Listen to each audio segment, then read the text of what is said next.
News.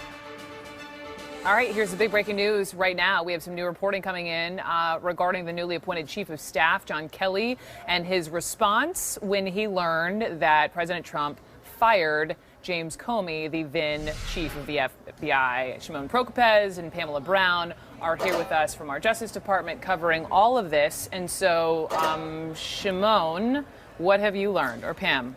So I'm going to take it here. Yep. So, Brooke, what we've learned that incoming White House Chief of Staff, John Kelly, was so upset with the way President Donald Trump handled the firing of FBI Director James Comey that he called Comey shortly after he was terminated to say how angry he was. This is according to two sources familiar with the conversation between Kelly and Comey. At the time, Kelly was Secretary of Homeland Security. The sources say Kelly was particularly upset by the way Comey was treated by learning he had been fired on the news rather than by the president. The call took place while Comey was traveling back from Los Angeles to Washington on May 9th after learning the news. Brooke, I should note Comey declined to comment to us about the story. The White House and the Department of Homeland Security did not comment. And there's more to this story. That's because right. We've learned from our sources, Brooke, that Kelly was so angry that he even told Comey at the time that he was contemplating resigning from his position as Secretary of Homeland Security in a showing of solidarity. Comey responded during this phone conversation by telling him not to resign, but clearly it just shows you how upset he was by the way it was handled. Now, we should point out the sources we spoke with cautioned that it was unclear how serious Kelly was about resigning himself, and of course that never happened. Now he is at the White House as Chief of Staff, sworn in today. And for context, the sources said that Comey and Kelly are not particularly close friends, but that they had a professional relationship and a deep mutual respect for one another. And Kelly was so upset, even quote, disgusted, as one of the sources said, about the way Comey had been treated by this president. And that is why he made this phone call to express that, and even contemplated resigning at the time in May when this all went down. Brooke. Okay, so let me broaden this conversation out. We have Lieutenant General Mark Hertling, who knows General Kelly extremely well, served with him for many, many years, and also James Galliano, former FBI, CNN law enforcement analyst. And so first, General Hertling, to you, does this sound like General Kelly, you know that even though it sounds like he wasn't extraordinarily tight with James Comey, he was so upset that he would have contemplated resignation over the way that Comey was treated by the president? Brooke, I don't want to comment on the reports of palace intrigue or the reality show, which is the White House right now. But what I will tell you is I did get to know John Kelly very well in combat situations on two occasions, both in 2003 and 4, and then again in 2007 and 8 when we were together in Iraq. And what I'll tell you is this is a man of extremely strong values. Forgive me, as if I don't even know what to say. We just learned, as we're talking about the news with Comey and General Kelly, I now just got a piece of information in my ear that, how long has he been in the job, Scaramucci? The Mooch has been in the job like a week and some change. He has just resigned from his position as Director of Communications. This was someone who, I'm surprised. Let me just be real with you. This is someone who took the job. Remember, Sean Spicer ended up deciding to resign.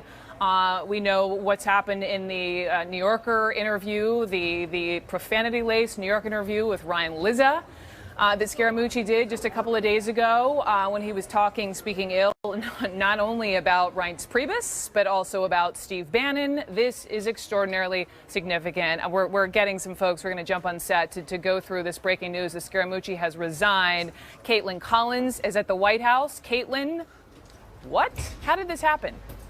There's a lot of news coming out right now, Brooke. We have heard that Anthony Scaramucci, the communications director, who was named communications director just last Friday, has been removed from his position. We don't have a lot of details right now, but we do know that there has been a lot of drama since he was brought into this position. We saw Press Secretary Sean Spicer resign in protest over him being named to this position, and then we saw the Chief of Staff, Reince Priebus, ousted last week over all of this drama that's been going on. As you know, there was that Anthony Scaramucci interview where he blasted Reince Priebus and accused him of being a leaker of White House information. So it's safe to say there's been a lot of drama coming out of the Scaramucci being appointed to this position, and we're likely going to find out more over the next few minutes about what happened with Scaramucci being removed from this position. Okay, I'm looking at them. I'm talking to you. I'm looking out of the corner of my eyes. We have just mic'd two more people joining me as this news. Again, if you're just joining us, the chief comms director over at the White House, Anthony Scaramucci, who's been in the job. What was he? He was at the podium referring to Reince Priebus as his brother. This was 2 Fridays ago. He has now resigned. Gloria Borger, David Chalian, surprise. Yes. What? Every day. Every day. Well, look, and David can talk about this too. I mean, we are supposing this. I'm texting a bunch of sources now, but it seems to me that the General Kelly is the new sheriff in town. Okay. And that maybe he wanted some things very clear before he took the job. Who knows? As a condition to take the job. Who knows? To have the mooch be gone. I mean, we don't know. Yeah, one of the things that Anthony Scaramucci made very clear when he took that job 11 days ago and was unveiled and went and had is that he reported to the president. That's correct. Well, now there's a new White House chief of staff, so the reporting structure to the president is clearly part of a discussion that a new chief of staff would have with the president about how this is going to work. You also have to look at this. It seems to me, I mean, we thought Reince Priebus's tenure was short as chief of staff. If you look at the history books, 6 months. This must be the shortest communications director tenure ever. It was almost like a suicide mission. He strapped on a suicide vest. His 11-day mission will be known as getting rid of Reince Priebus, from accelerating the departure of Reince Priebus from the job as chief of staff. He went in, he blew him up initially when he was at the podium that Friday, talking about we're like brothers, but we're at odds, and I'm not reporting to him. Right. Clearly trying to act like chief of staff. He then does that outrageous, salacious New Yorker interview. And now he's out of a job. So his total mission, Anthony Scaramucci, seems to have been about getting Reince Priebus out of that job. But then he didn't resign over the language he used, which in any corporate setting, one would not have a job the next day. And in any military setting either, by the way. Yeah. And also, we all knew at the time that Scaramucci was channeling the president's feelings about Reince Priebus. Not his language, okay, but he was channeling the president's feelings. So you can imagine when you have someone like General Kelly coming in, he wants to make the lines of authority very clear. He wants to make sure everybody's going to go through me, perhaps, I would assume, that Scaramucci had already said, by the way, I don't have to go through the chief of staff. I can go to the president himself. And by the way, I'm going to fire everybody. Well, if you're the incoming chief of staff, you're going to say, wait a minute. I don't think that's how it needs to work or should work. And why wouldn't he have had a conversation with the president about these kinds of things before he took the job? Let me go to Jeff Zeleny, who also has some reporting on the fact that Scaramucci and his big 11 days as comms director at the White House are over. Jeff Zeleny, what have you learned?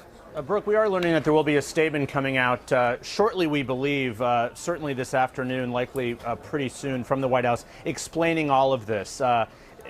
Explaining what led to this really abrupt decision, as David and Gloria were just talking about there, after about 10 days or so in this position and not yet even actually officially starting. He was going to officially start this week, but we're told that there will be a statement coming out, and there's a potential possibility here, Brooke, that he could be moving to a different job. We don't know that. We're being advised that to be very careful with our language here. But we do know the president effectively lost faith and some confidence in Anthony Scaramucci after, that tirade, as you said, that he went on against Reince Priebus and Steve Bannon, who remains still in the West Wing as the chief strategist here. So the language was one thing that the president initially, we were told, was fine with, but once all the coverage started coming in about this, he was somewhat alarmed by it. So, Brooke, I mean, this is a house cleaning day, and first and foremost, the president appearing with his chief of staff.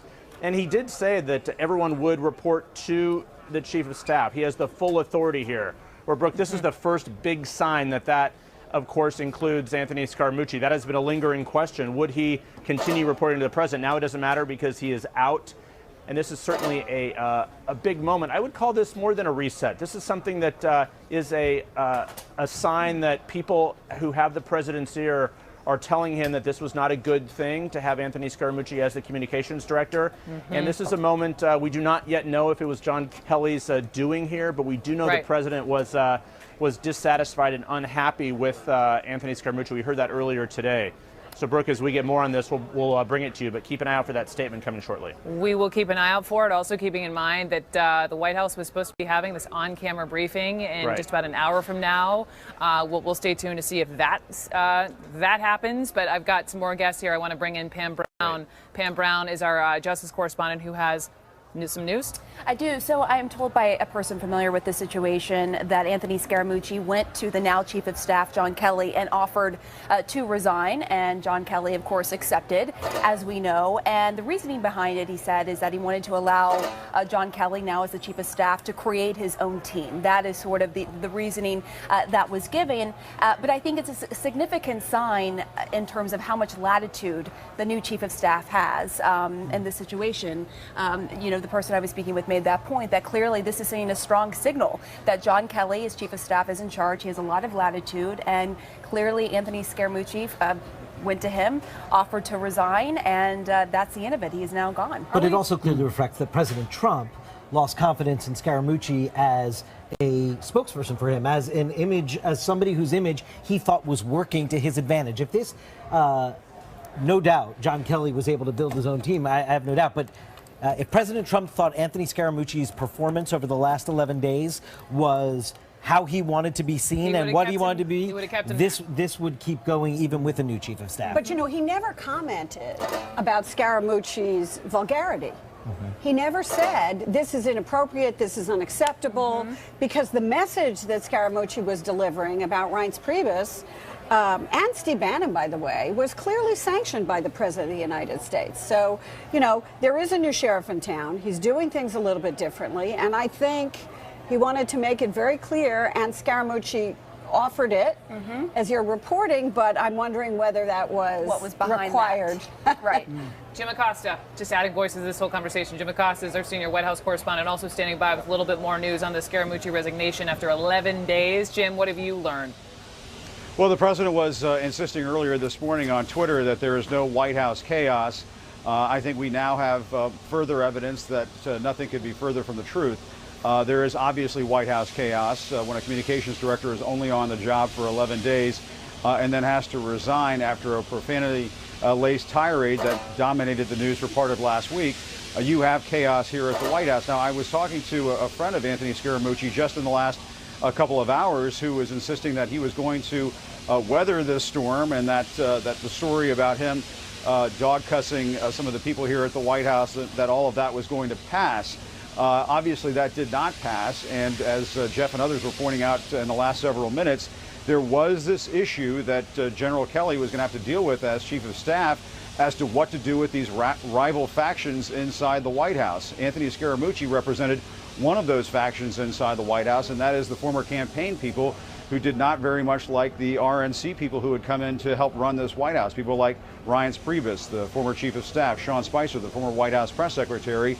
Those two factions were among the factions fighting with each other inside this White House, and there was this question, and it was obviously going to come up at the briefing this afternoon, as to who reports to General Kelly. Do these rival factions inside the White House, people like Steve Bannon and Jared Kushner and so on, do they report to the Chief of Staff, or do they just report directly to the President and have the ability to go around the Chief of Staff? That is the exact situation that Reince Priebus was struggling to deal with when he was in charge, or not really in charge, when he was managing the staff here at the White House, is that he had people routinely going around him, walking right into the President's office and having meetings with him, sometimes meetings that Priebus did not even know about until later on. And so this was one of the situations that General Kelly was going to have to deal with.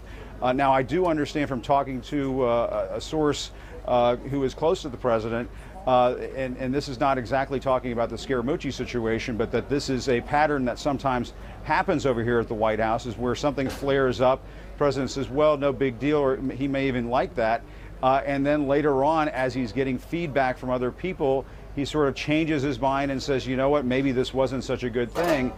This person suggesting to me that perhaps that is what happened with Anthony Scaramucci here, whereas it may have felt cathartic to this president to see Scaramucci lashing out and going after some of these people who the president wasn't very high on here in the administration, but then after time, after reflecting on it, perhaps didn't think too well of Scaramucci's performance over these last 11 days, Brooke.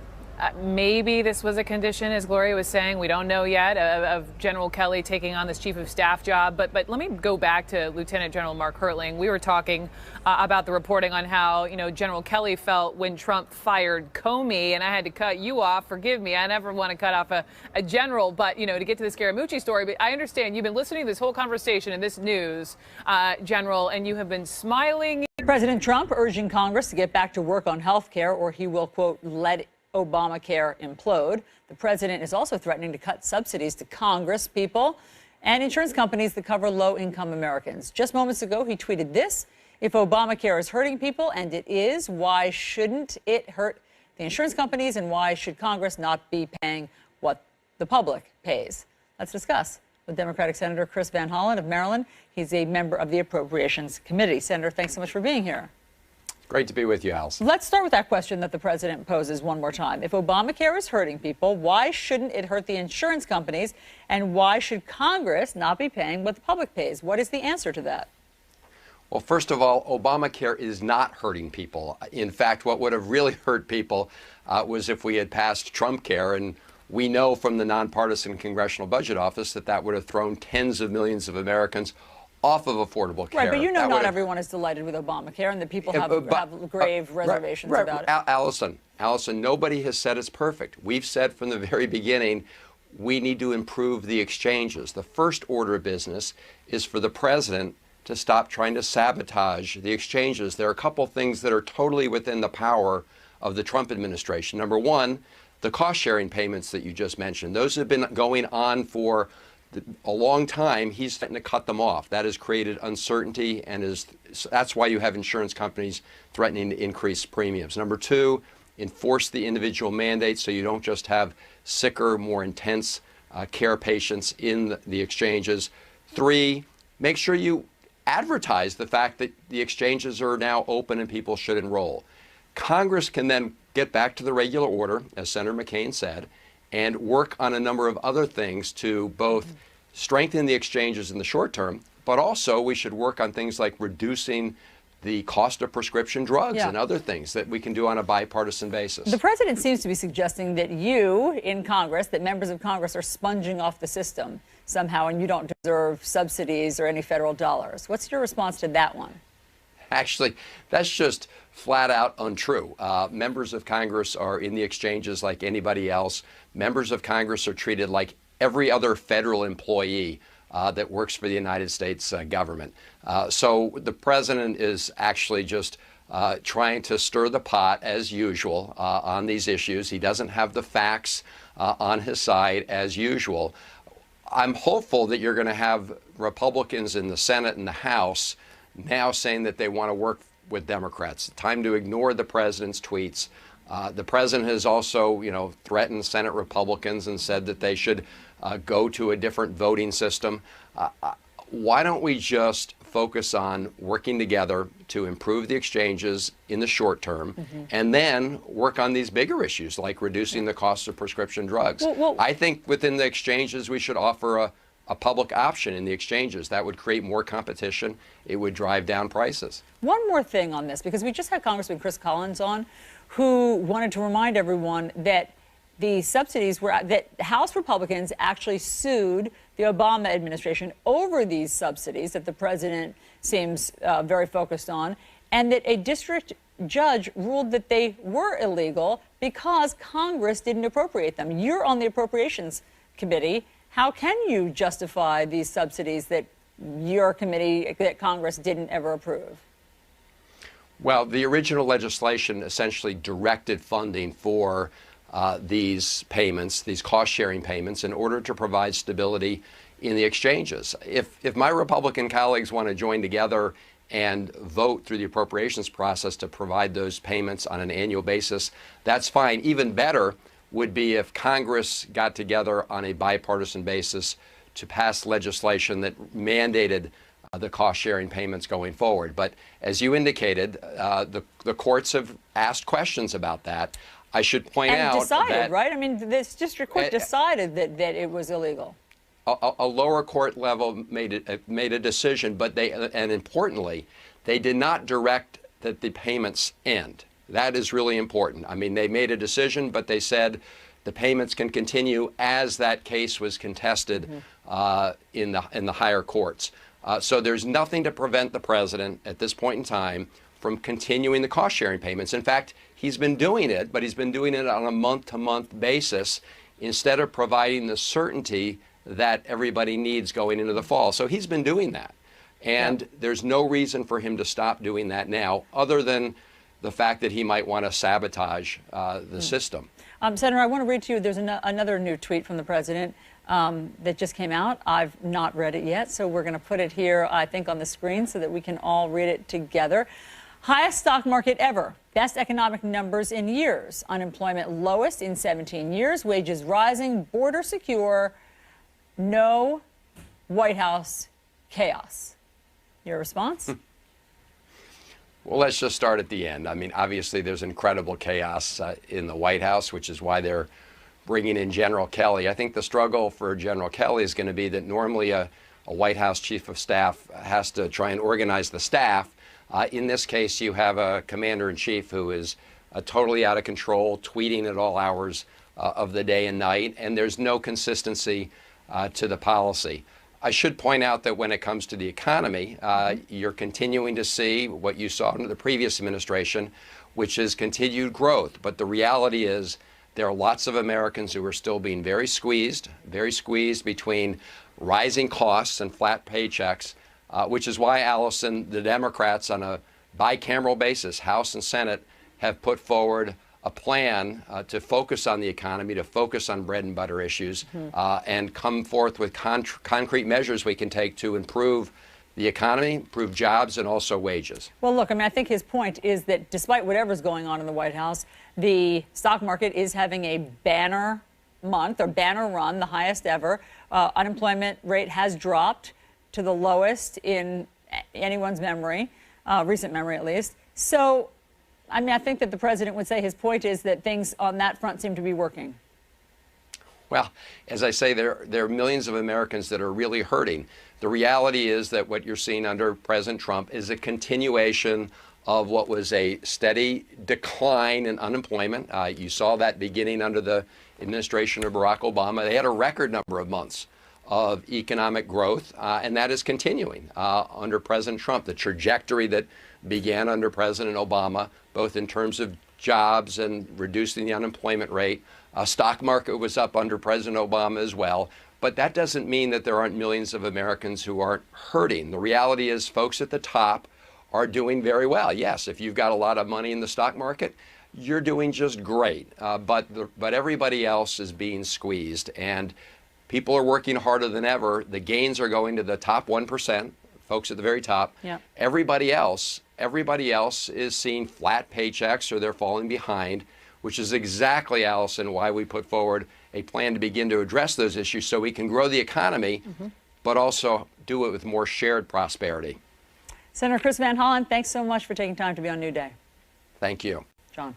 All right, a tropical storm forms in the Gulf of Mexico. Who is in the storm's path?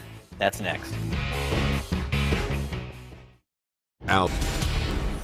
So President Trump's election win surprised much of the country. And tonight, there's a new CNN special hosted by Fareed Zakaria that explores why Trump won. Let's take a look. The happiest people tend to be the people that are making a nice income, that really enjoy their life and their family life, and not the people of tremendous wealth that are constantly driven to achieve more and more success. You're expected to be a certain kind of a person, and maybe you're not necessarily cut out to be that kind of a person. How did that Donald Trump become this Donald Trump? I'd like to punch him in the face, I'll tell you. Joining us now is Fareed Zakaria, host of CNN's Fareed Zakaria GPS. Fareed, great to see you.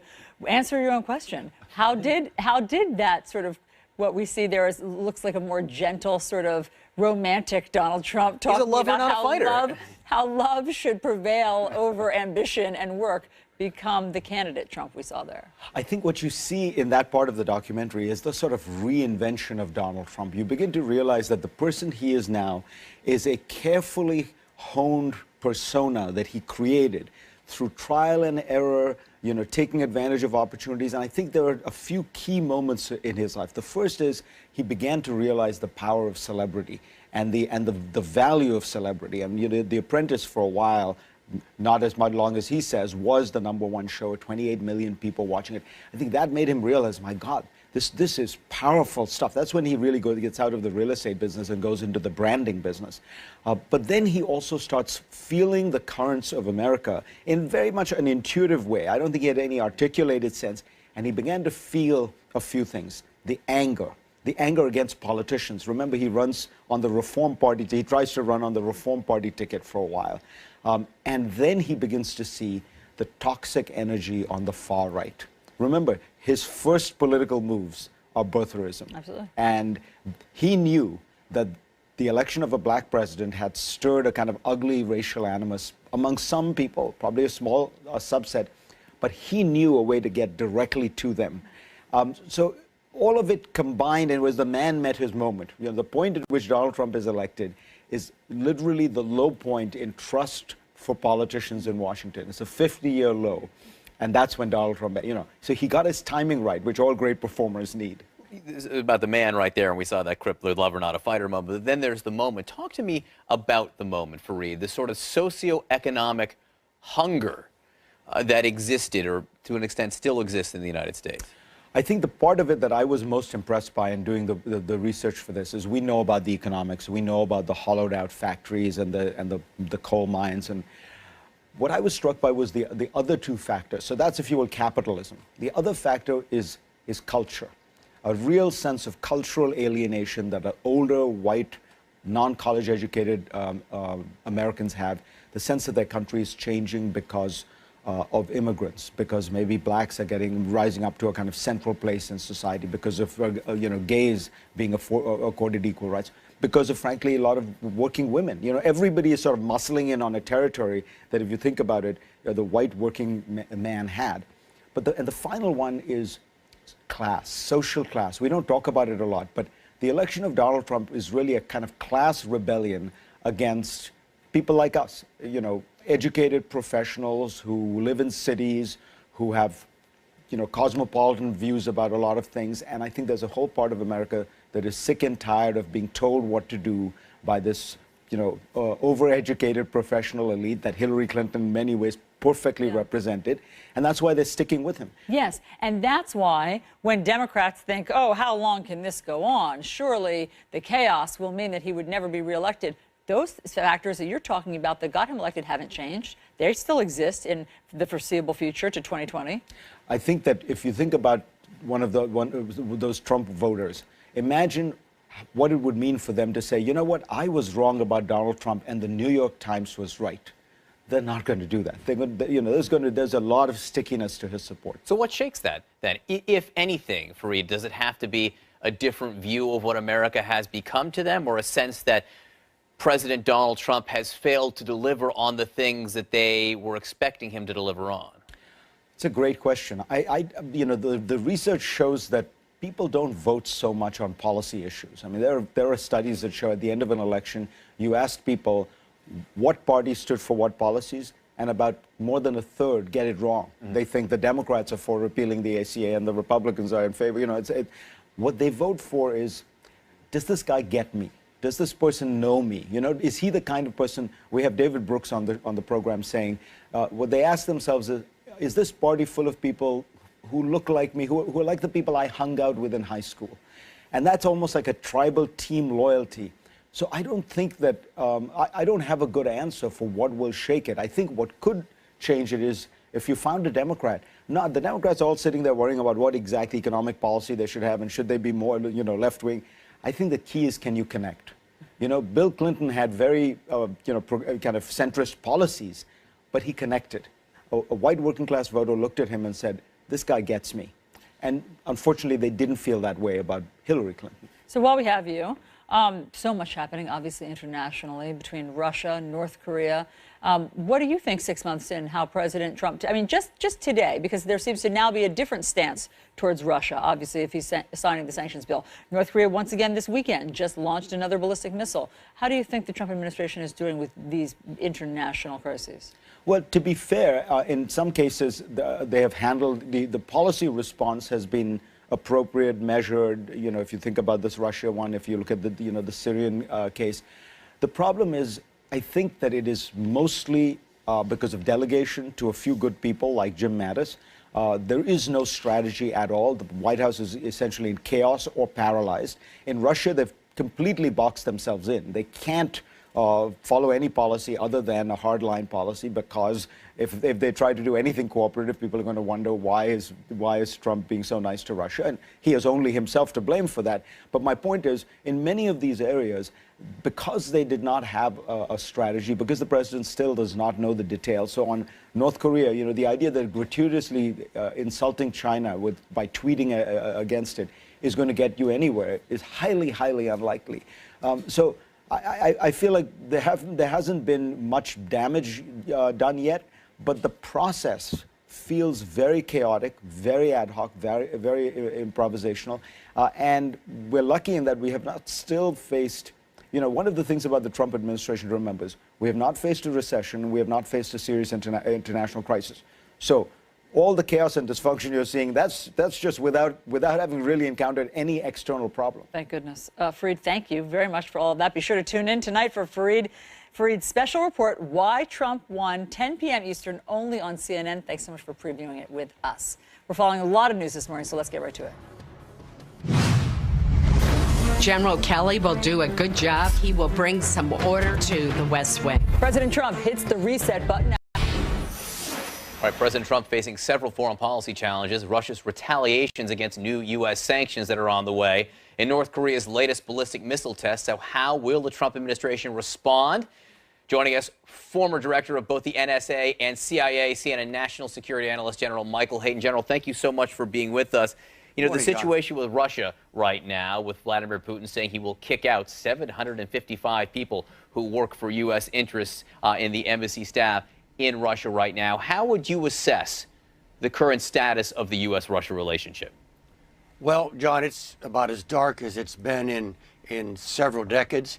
I actually heard someone describe the Russian view of the American administration right now as the president being Gulliver, tied down by all the Lilliputians in Washington, like me, the anti-Russian Lilliputian. So it appears as if President Putin, at least for the time being, has cut his losses in terms of a hope of a dramatic change in the Russian-American relationship. Although he didn't cut it completely, John, I think it was quite interesting that he took this step after Congress had passed the additional sanctions, but before the president signed them. So in other words, he's cutting out President Trump from this current action, a little glimmer, room to maneuver for him in the future.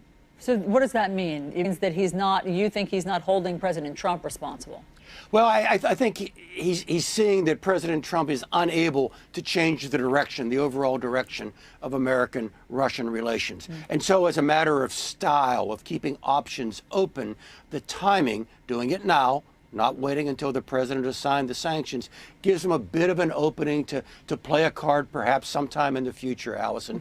But I think we're in this pretty dark state for a very long time. It's pretty interesting. That's a pretty interesting a note right there, that you think he's trying to give the president some space there. The vice president, right now, he's in the Baltics. And Vice President Mike Pence actually made the claim, and we'll play this for you, that it's the president's tough talk, as he's characterizing it, that caused Congress to issue these sanctions. Let's listen to the vice president. I think the president's confirmed repeatedly that we believe Russia did meddle in U.S. elections. I think he's also said that it could have been other actors as well, but he's confirmed his belief and our intelligence that Russia was involved in meddling in U.S. elections, and it's part of what inspired the bipartisan action in the Congress to codify the sanctions that our administration has been implementing against Russia, and we'll continue to advance that. Now, General, may very well be that the vice president's right, that the president did inspire Congress to pass these sanctions, but I'm not sure that the inspiration is quite how he portrays it. It seems as if Congress is saying, we're taking this out of your hands. Yeah, actually, you know you're winning in Washington, John, when you begin to say that it was your idea rather than the other guys. Although there is one important aspect here that I think we should not ignore, and that's the vice president's trip. He's going to Estonia, Georgia, and Montenegro. 3 countries, 3 friends of the United States who have all had one form of Russian intervention or another since 2007. That's actually a remarkable journey, and I think in itself a pretty strong signal to the Russians that at least the vice president's office very much objects to their behavior. Well, look, and the president went to Poland, too, before he met, with the G20. So the president, is clearly involved in sort of this geographic boxing in as well. It does seem deliberate. General, let's talk about North Korea. It just seems to get worse and worse. The news just seems to get worse and worse. There's never any glimmer that North Korea is listening or going to change or cowed at all by the international community. Just this weekend, yet another ballistic missile test. What can the U.S. do? Allison, not much. Our options here are limited. I think the Trump administration is now beginning to realize that there are some problems out there without real solutions. There are conditions to be managed, and their predecessors didn't have to be weak or unintelligent for this problem to continue. Look, let me lay out maybe 3 tracks that we could go down. One is accepting the North Koreans as a nuclear power. That's not very good. The other is doing something kinetic that could very likely lead to very serious conflict on the Korean Peninsula. That's not good. So where are you left, Allison? You're left where the last 3 administrations have been.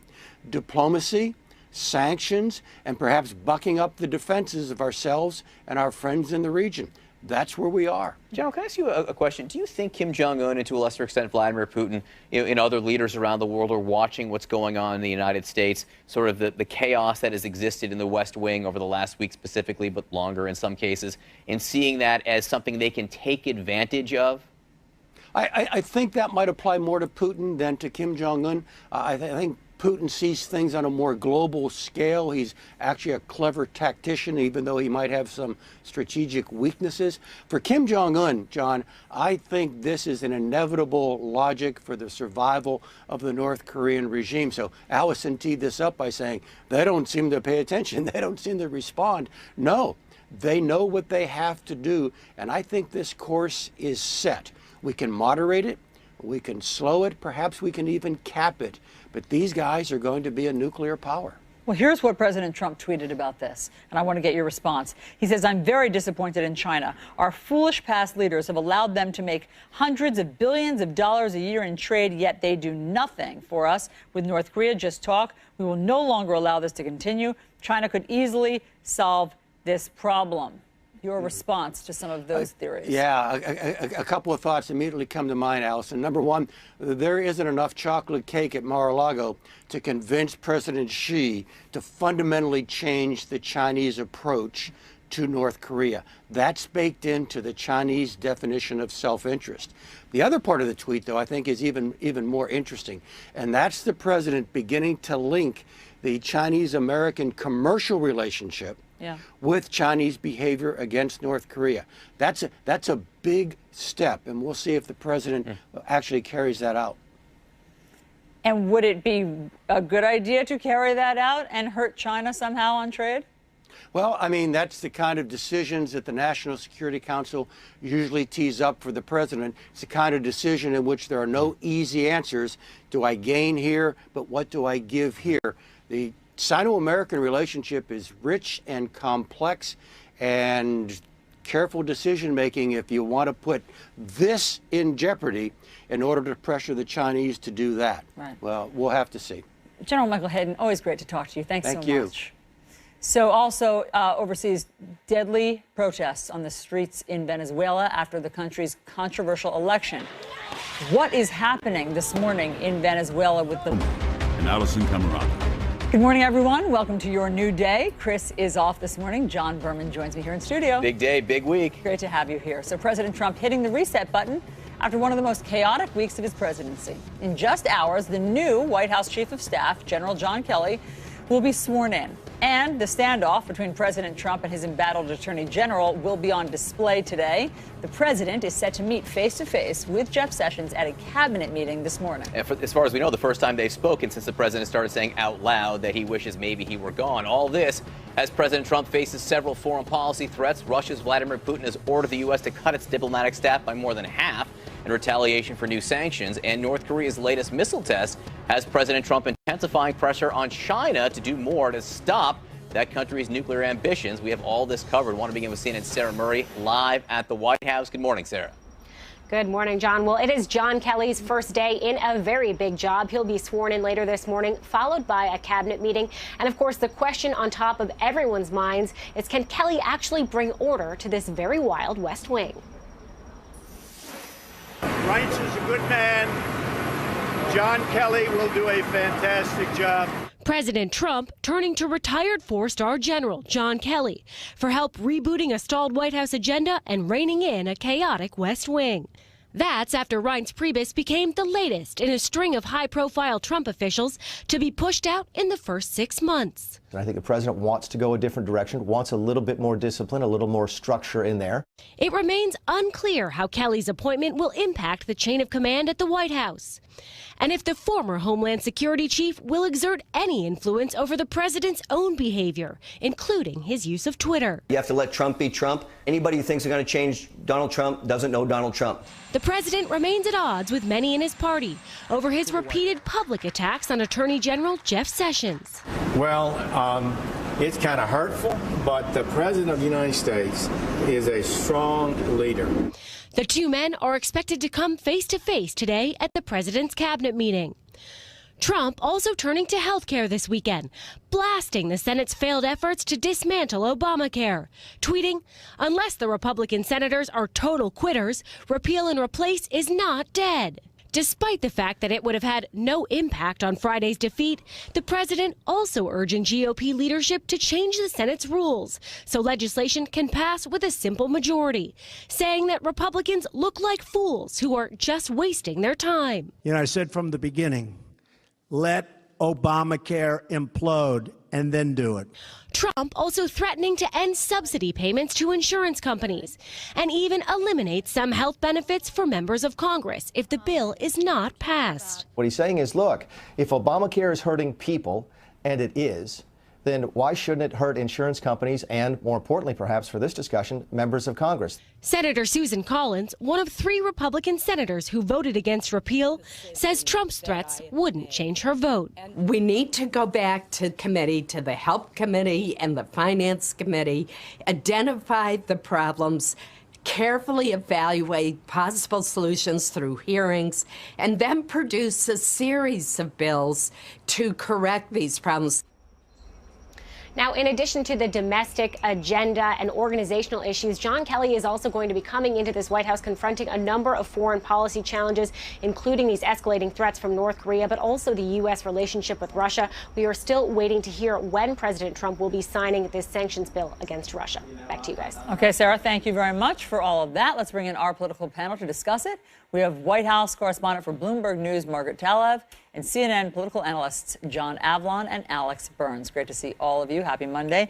Alex, I want to start with you because you have a very comprehensive article over the weekend in the New York Times about how frustrated Republicans have grown with the disarray and chaos in the White House. Now, are these Republicans like John Kasich, who never had much faith, or are these loyalists who are starting to turn? Well, it's pretty much everybody, Allison. And what you're hearing from Trump loyalists is not anger at the president, but you're hearing anger at pretty much everybody else, and that includes Republicans on the Hill. It includes Republicans in the White House who are close to the president, but not the president himself. And this is sort of, you could see it as a coping mechanism, but it's definitely a new phase of the way Republicans in the grassroots and at the leadership level across the country are thinking about the president. But why aren't they mad at him?